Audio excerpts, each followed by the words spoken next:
Welcome to a One Finite Planet EV video on BYD's DiPilot/God's Eye system and the implications for BYD, Tesla and for car ownership in future.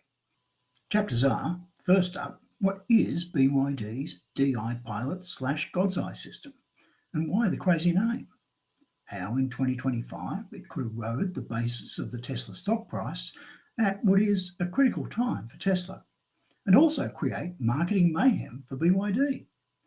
Then an overview of the specifications with comparisons with Tesla and international rollout of the BYD self-driving. Then whether this provides a reason to hold off buying a BYD or any new vehicle before closing with where next for self-driving. Tesla has been 1 year from self-driving since 2014. In the same way that Chicago has remained 1 hour behind New York since 2014 without closing the gap. In 2023, BYD chairman Wang Changfu seemed to proclaim that no one was going to fully close that time gap for self-driving and it would be perennially a thing of the future, whilst simultaneously announcing a team of 5,000 BYD engineers would try to close the gap. It may be that something was lost in translation, and the point he was trying to make was that the real solution was to continually improve ADAS or Advanced Driver Assist to the level where systems could always be counted on to step in and prevent any vehicle causing any accident, making who drives inconsequential, rather than there being discrete jumps between the often cited 5 recognised steps towards self-driving. Just under 2 years later, BYD has replaced its previous third-party outsourced off-the-shelf Advanced Driver Assist with BYD's own hardware and software, with results that, in demonstrations, seem to rival Tesla's results from their 10 years of development. Several videos of demonstrations of the system are already online, and I have links to some of those below, but demonstrations can be flattering. Situations like a racetrack with no other cars is actually far simpler than having to deal with normal traffic, and journalists in self-driving cars on pre-selected routes could be experiencing routes that the cars are being trained to deal with and may even encounter planned obstacles. Still, BYD demonstrations out in real-world traffic are more convincing than those at the Tesla We Robot event, as I have not seen anyone experience a cybercab in real traffic. Okay, demonstrations have to be conservative or windows might break, but some things may not be quite as good as they seem. This said, Tesla already has a level of self-driving out there in more than demonstrations, so we have some idea of where things really stand, and there are some more realistic tests of BYD available online. What is clear for BYD is that there are currently 3 levels of system, 100, 300 and 600. With those numbers reflecting the system's compute power in TOPS or tera operations per second, and with respectively 0, 1 or 3 LiDAR units, all 3 levels are significantly more capable than the previous third-party system fitted to BYD models that have reached export markets. Brands use many labels, but systems with 1 driver assist camera in a triangle cutout supported by 3 radars are common. This is a huge step, moving to a bespoke 3 main driving cameras supported by an additional 9 cameras and 5 radars, with parking also supported by 12 sonar units. Most previous BYDs, including all export models, have had that 1 drive camera and 3 radars, plus 4 or 5 surround cameras and usually only 6 sonar parking sensors, plus, depending on the model, a rain sensing camera and a dashcam camera. These systems were basically unconnected, with sensors beyond the 1 drive system camera and 3 radars, all being separate systems. There was duplication and little, if any, integration, leaving the ADAS with just far less data. However good this new DiPilot systems are today, this new hardware should support continual improvement over time, especially given that huge engineering team that has moved so fast to reach this point. The shock announcement was that all these upgrades would come seemingly at no additional cost, and also at least to almost every BYD vehicle, down to either the least expensive or those costing US 13,000 and above, depending on which report. The name comes from a Chinese god, or more deity and not quite god, Erlong Shun, who has a third eye that gives him the ability to see things others cannot. The name appears to be more about having a third eye, and thus three in total, with a system based around three primary cameras, rather than being about one specific third God's eye.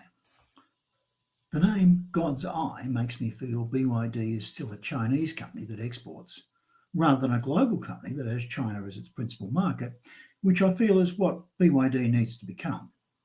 While the name appears to come from Erlong Shun of Chinese mythology, I guess it can work for anyone thinking of a god with extra abilities like Thor or Loki of Norse mythology and the Marvel universe. But I don't think it works well for Christian, Jewish, or Muslim people who think of their monotheist, all-powerful one god. Those three 8-megapixel cameras are the core of the system and make up the three eyes, and while I feel just third eye or something would be better to convey that internationally, just as the cringe backronym Build Your Dreams, which is not the origin of the company name, is already out there, God's Eye is already out there as well, and it's going to be hard to displace. I described that three main camera sensor array as the 3-eye cameras, not because that's its name, but I just need to have a name for that key part of the system. There have been many statements made by Tesla on the value of self-driving, and even Ford CEO Jim Farley has come up with huge numbers on potential value based on historical evidence of the impact that a feature can have on used car values. Listen. When I was working at Toyota and I quit to go to Ford, I sold my Prius. I had the HOV sticker, and it saved me maybe 5 minutes a day on the 405 to get home. And I was shocked. I didn't even know this. When I traded in my car, my Prius was worth $5,000 more than a Prius without the sticker. And I was like, really? And he said, yep, no, it's a trade-in. We'll give you $5,000 more because you have the HOV sticker and it's good for another year or so. And I said, all of them are worth $5,000? Yep. So that's the cost that people are willing to pay for 5 minutes a day? Yeah. And what if we give people 45 minutes a day? Exactly. Holy smokes. Exactly. Talk about, the killer software that we can ship to a car and unlock value for customers and create a lot of value for the company. But value does not determine price. Something sells extremely well when the value is far greater than the price, but the actual price is determined by the cost plus the margin producers are willing to accept. Electronic calculators of the early 1970s could sell for well over $1,000 at the time because they could be worth that to people needing to do calculations. But as costs fell, so did prices, until the cost bore little relation to what the product was worth to someone needing to do calculations. Now everyone can own a calculator, even if they have very little need. Tesla anticipated being able to sell full self-driving for $10,000 to $20,000 because the value to some people could easily justify that price. And Tesla thought in terms of them being the only supplier.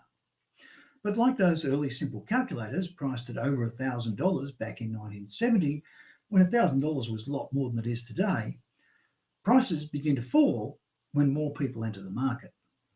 Elon Musk may be correct in saying Tesla is worthless without self-driving. Hey, in a decade, could be that every mainstream brand will either have self-driving or be worthless. But in a future where every mainstream brand that does survive has self-driving, it becomes a feature of all cars, not a reason for one company to be valued at a premium compared to any other selling a similar number of vehicles. The future will likely be full self-driving will move from technological marvel to commodity, just as almost every technological marvel from ESP or electronic stability program to AEB or autonomous emergency braking has done as it goes mainstream. The good news for Tesla is broader adoption will accelerate progress with regulations. But the bad news is self-driving becoming a standard feature rather than a significant additional revenue source will put further pressure on the credibility of the Tesla share price unless Tesla sales can reverse the trend of 2024 and in a big way. It's not just Tesla facing a dilemma. BYD, getting the system with these capabilities to market in around just 2 years, is definitely a phenomenal technical triumph.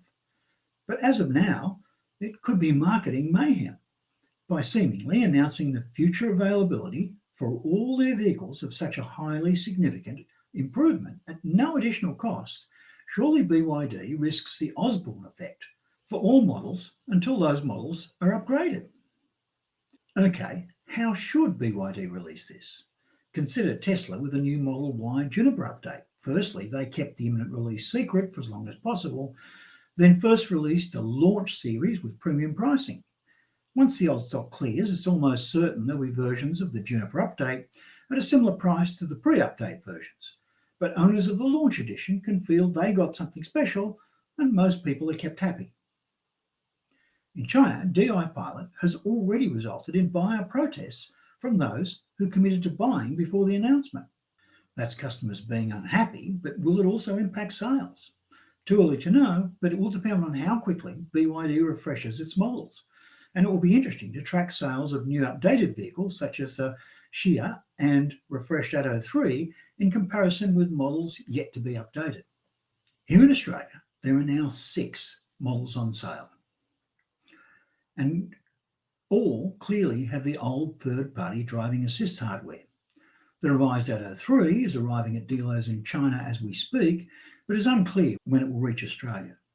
Reports say it takes 6 to 12 months for an update in China to reach international markets. An update to the Seal is expected around April 2025, and so far there is no suggestion this will be updated to have the 3-eye camera system, which I believe is yet to be released for the Seal even in China. No word on a Dolphin update yet, and while Sea Lion 6 is already one version behind China, the Shark and Sea Lion 7 are very recent releases. On upcoming models, the Bao 5/Denso B5 in China does have either the 3-eye system or, interestingly, the Huawei self-driving system, which has more proven and more mature software. How does the BYD system compare with Tesla? The fact that the Bao 5 still uses the Huawei system says something on the software. But here is a hardware feature comparison with Tesla. The bottom line is, while it's too early to compare software, all DiPilot systems have a higher sensor specs than any Tesla system, and the DiPilot 100 sits between Tesla Hardware 3 and Hardware 4 for processing power, with both DiPilot 300 and DiPilot 600 sitting between Tesla Hardware 4 and the specs expected for the 2026 Tesla Hardware 5 system. I'm working on a more in-depth comparison and technical analysis that will follow, as it would make this video too long. But while it's unproven at the time of this recording that BYD yet matches Tesla for software, the statistic of 1 intervention per 1,000 kilometres, even on level C/DiPilot 100, makes it sound like they might.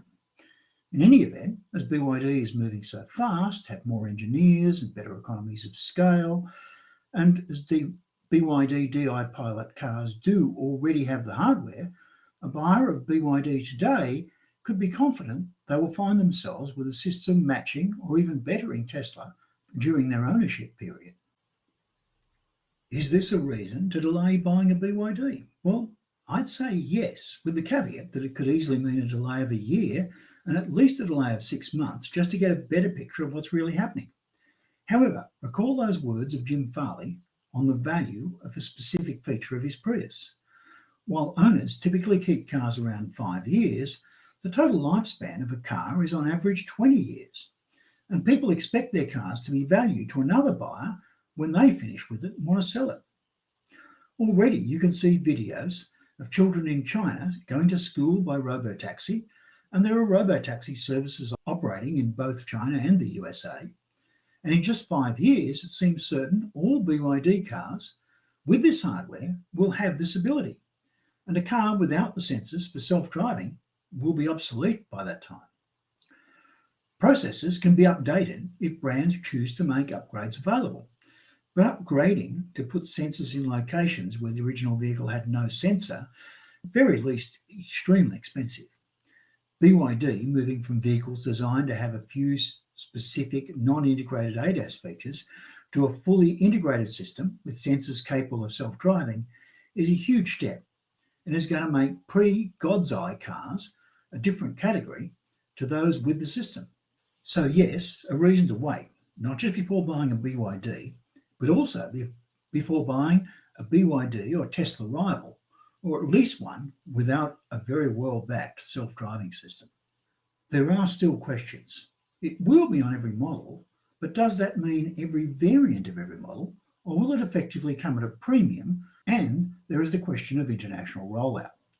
Stay tuned for how vision systems and LiDAR work in the technical analysis video and for more updates.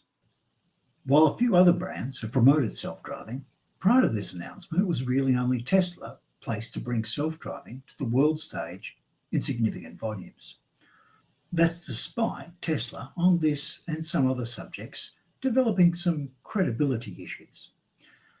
BYD, with pure EV sales comparable with Tesla, total vehicle sales over 2 times those of Tesla, faster growth than not just Tesla, but any other brand of comparable size, and depending on how you measure, already ranked as the world's 3rd best-selling automotive brand, can have enormous impact.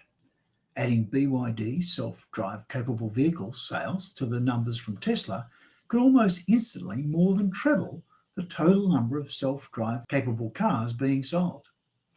It does come with a host of geopolitical implications in addition to the seismic shift already in play due to the growth of what has become the Chinese juggernaut of the automotive industry.